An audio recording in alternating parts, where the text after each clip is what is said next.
Welcome everyone to History Gone Wilder, part of Half History Will Travel. I am your host, the Wilder Historian.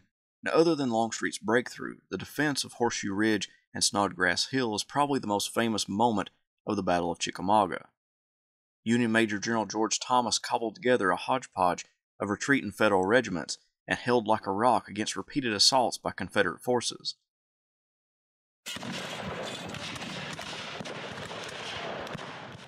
Union Major General George Thomas held out when so many other Union generals had retreated back toward Chattanooga. His original line east of Kelly Field was still holding steady, and the cobbled-together line on Horseshoe Ridge, made up of what regiments Thomas and others could convince to continue the fight, was about to be tested by the oncoming rebels. Kershaw's victory against Harker's brigade resulted in the South Carolina regiments becoming disorganized. Kershaw's men scrambled up the ridge. The 2nd South Carolina on the left got a destructive fire from the 21st Ohio, who, with their 5-shot Colt revolving rifles, were able to hold their own against the previously successful rebels. None of Kershaw's troops made any headway against the Blue Line, and had to either fall back or be recalled by their commander. They remained at the base of the ridge, skirmishing with the Federals, but waiting for more support in order to launch another attack. Humphreys' brigade came up on Kershaw's right, but only advanced a short distance. Humphreys had taken over from William Barksdale, who lost his life at Gettysburg, and that battle had mangled the brigade. After encountering a few Federals, Humphreys halted and fell back, not informing Kershaw of the movement.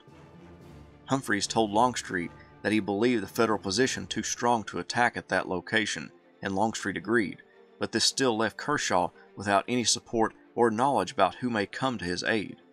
Longstreet found Bushrod Johnson and ordered him north with the intention of swinging around the Union right flank on Horseshoe Ridge. The wandering regiment that was the 15th Alabama, commanded by William C. Oates, wandered behind Kershaw's brigade and took up a position between the 3rd and 7th South Carolina. The desperate situation began to draw Federal troops to the stand on Horseshoe Ridge. When Thomas peered through his field glasses to the north, he could see troops moving in his direction. If they were Confederates, his entire line was doomed. Nervously, he asked another officer to look through his field glasses to see if they could confirm the troops' identity. They were indeed Union soldiers, 2 brigades under Walter Whitaker and John Mitchell from Gordon Granger's Reserve Corps. They were led to Horseshoe Ridge by their division commander James Steedman and Granger. The relieved Thomas was thrilled to see them and another brigade, that under Ferdinand Vanderveer, who left his position in Kelly Field to support Thomas on Horseshoe Ridge. Thomas positioned Steedman's troops on the right flank and Vanderveer in Snodgrass Field. Oates and his 15th Alabama began to confuse matters within Kershaw's brigade. Oates decided to attack, but wanted the regiments on his right and left to go with him, so he rode over to the 3rd South Carolina and asked the colonel for its support. The colonel refused, so Oates ordered him to attack. South Carolinian outranked Oates by date and ignored the order. Next, Oates went to the right to the 7th South Carolina, which was commanded by a captain. When Oates ordered him to attack with his regiment, he ignored the Alabamian because Kershaw had personally placed the regiment at that location and would not move until ordered by Kershaw. Oates now simply addressed the companies of the 7th, shaming them into joining him. A few companies stepped forward, which triggered the rest to join Oates in the attack. The 2 regiments moved up the ridge. Kershaw heard the noise coming from his right. He was expecting Humphreys to attack and thought the musketry was the Mississippians, so he ordered the left of the brigade into the action. Neither the 8th nor the 15th South Carolina joined the attack, and it fizzled out, costing Kershaw valuable manpower. One of the soldiers killed was Sergeant Richard Kirkland, known as the Angel of Mary's Heights for his humanitarian actions giving water and aid to wounded enemy soldiers at the Battle of Fredericksburg. His dying words were, "Tell my pa I died right." Kershaw's brigade fell back to safety, but Oates' Alabamians became pinned down on the hillside. It was about that time that Kershaw learned about Humphreys' lack of aggression, which undoubtedly disgusted the South Carolinian. Help was on the way for the Confederates, however. Bushrod Johnson with the brigades of Fulton and Shug, and supported by Anderson's brigade of Mississippians, passed by Kershaw, attempting to find and turn the Union right flank. George Thomas initially wanted to send Granger's forces under General Steedman to fill the gap between Horseshoe Ridge and Kelly Field, but when he learned about Johnson's Confederates coming up on his right, he sent the fresh troops to that sector, and not a moment too soon. Whitaker's brigade slammed into the Confederates as they were coming up the hill. protecting the 21st Ohio's right flank that was nearly being turned by Anderson's troops. As Whitaker's men pushed forward, Mitchell's brigade joined alongside them, throwing back the Gray attackers.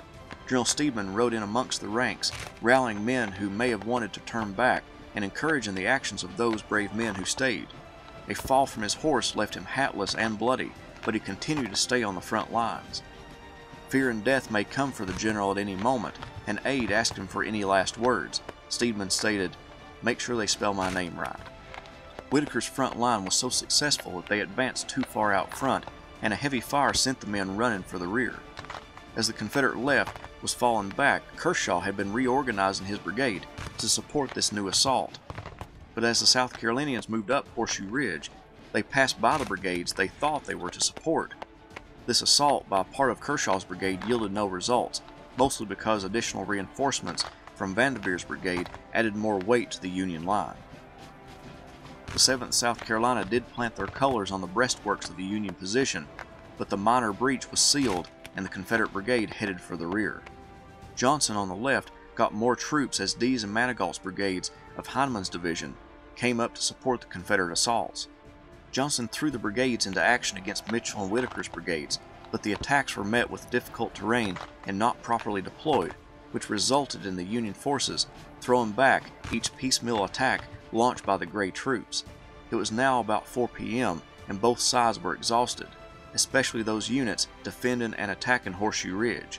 Lieutenant General James Longstreet held William Preston's division of Simon Bolivar Buckner's corps in reserve and decided to throw it into the action since the attacks on Horseshoe Ridge had stalled out. A brief meeting with Bragg indicated to Longstreet that the commanding general thought the battle lost, but Longstreet knew the blue troops were on the run. On the Union side, Thomas got word from General Rosecrans when the Army commander dispatched General James Garfield back to the battlefield to reassess the situation. Knowing that the rest of the army was rallying near Chattanooga, Thomas felt better about the overall situation. William B. Hazen's brigade near Kelly Field would come up to Thomas's aid on Horseshoe Ridge as the fighting reignited on the hillsides. Gracie's brigade of Preston's Confederate division made it to the field and formed behind Kershaw's line. Preston was bringing up Kelly's brigade to extend Gracie's left flank, but before he could, Gracie's brigade stepped off toward Horseshoe Ridge. Kershaw, claiming he was attempting to organize the multiple brigades on the front line, had ordered in Gracie, much to the dismay and anger of Preston. On Gracie's left, Anderson's Mississippians blocked the 43rd Alabama, and instead of moving through them, Gracie ordered the 43rd to fall in behind the rest of the brigade in a supporting role. On the left side of Gracie's attack, the brigade became pinned down, and his right melted away from the withering fire from the Union rifled muskets. Kelly's brigade on the far left began their swing to hit the Union forces, but confusion reigned throughout the brigade when the 58th North Carolina came into contact with Federal regiments. Kelly, believing he had stumbled into part of Gracie's line, ordered the Tar Heels to stop firing. Before the regimental colonel could order them to continue their volleys, the lead flying through the air sent the North Carolinians and the 63rd Virginia tumbling down the hill. The 5th Kentucky continued on up the hill, and when the 21st Ohio fell back because of a lack of ammunition, the Kentuckians finally gained a foothold on Horseshoe Ridge, something no Confederate regiment had been able to do in the horrible attacks thus far. Gracie once again tried to conquer Horseshoe Ridge. He ordered the 43rd Alabama, the unit he helped organize, up the slopes of the ridge. The 1st and 2nd Alabama Battalion, part of Hilliard's Legion, followed, and now another foothold on the ridge was gained by the Confederate attackers. The 1st Florida Dismounted Cavalry, lost from its brigade, came up on Gracie's right, and Gracie placed them as support for his line. Success on the Confederate left came when Johnson renewed his attack, which drove the Federals away from their fortified position. The blue troops had little choice. They were out of ammunition, so many resolved to fall back a safe distance and fix bayonets. The situation was becoming too dangerous to stay. Thomas had made up his mind to pull back from Horseshoe Ridge and withdraw to Rossville. Most of the Union regiments fell back, but a misunderstanding resulted in a few remaining on the ridge, particularly the 89th Ohio, 22nd Michigan, and 21st Ohio, who were acting as a rear guard. Gracie's men, out of ammunition, pulled back as well to reorganize the regiments. The growing darkness and heavy smoke that now covered the battlefield concealed the movements of the brigades of Kelly and Trigg as they descended upon the three regiments left atop Horseshoe Ridge. The Federals had no choice but to surrender. Other than those regiments, most of Thomas's troops on Horseshoe Ridge had gotten away. Now it was time for the men still remaining in Kelly Field to withdraw.